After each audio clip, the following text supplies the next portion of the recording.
हम मीनू झा प्रणाम करै छी सब मिथिलावासी के। आइ हम एकटा महेशवाणी गा बजा रहल छी। कोशिश करै छी जे अहाँ सबके नीक लागे। धन्यवाद। जय मिथिला, जय मैथिली।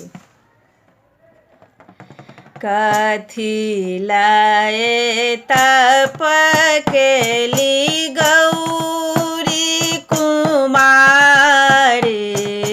तप फल किछु नहीं भेल गे माए।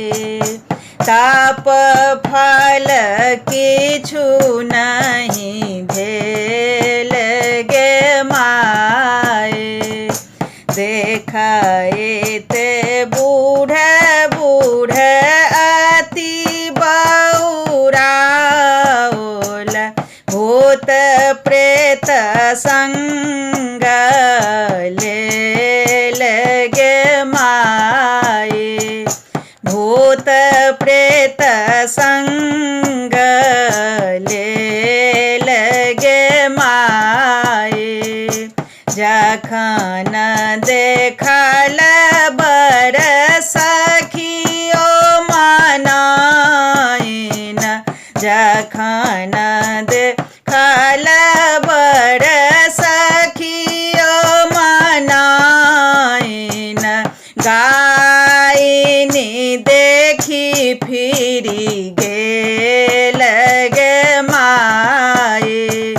गायनी देखी फिरी गेल गे माए।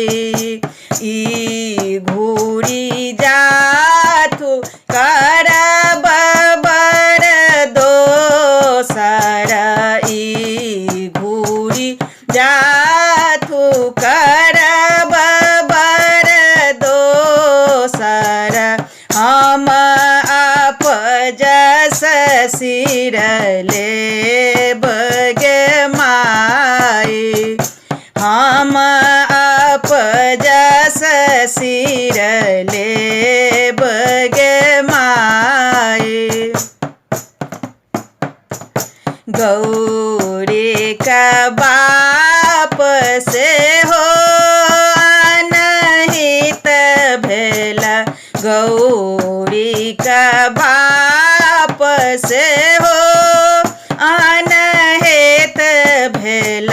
नारद आबि बुझावथि सबके, कथी लए करै छी अति देर गे माए। झटपट शुभ शुभ गौरी बियाहु, झटपट शुभ शुभ गौरी बियाहु। केहन अहाँ बकलेल गे माए। भनहि विद्यापति सुनु मनायन, दृढ़ करो अपन ज्ञान गे माए। पार्वती के इहो बर लिखल, पार्वती के इहो बर लिखल।